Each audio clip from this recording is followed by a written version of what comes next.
As the girl opened the cabinet, she was met with a terrifying sight: a masked killer was hiding inside.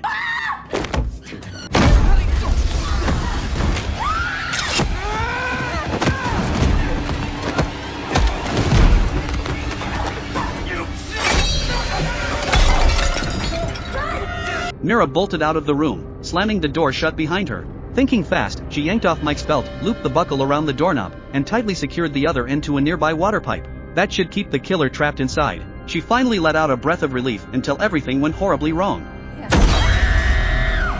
The two of them sprinted outside, where a taxi was conveniently waiting. Just as they were about to get in, the driver's head exploded, shot dead by the killer. Mike grabbed his phone to call the police, but before he could dial, the killer fired an arrow, knocking the phone right out of his hand. Panicked, they took off running. But the killer didn't follow them directly, he knew a shortcut. Within moments, he had cut them off. Determined to protect Mira, Mike grabbed whatever he could find and charged at the masked figure. The killer met him with a flurry of brutal slashes, then delivered a powerful kick, sending Mike flying into a wall. His head struck the concrete, and he immediately blacked out. Mira ran for her life, the killer right on her heels. Before she knew it, she had reached a park. Desperate, she ducked into a carousel, hoping to stay hidden, but it didn't take long for the killer to find her. Luckily, Mira was quick. She used the spinning carousel horses to dodge his attacks, then seized an opportunity to kick him hard to the ground. But by now, she was completely exhausted. Just as the killer raised his blade for a final, deadly strike, sirens blared in the distance. The flashing red and blue lights were closing in. Realizing he was out of time, the killer immediately turned and fled into the darkness.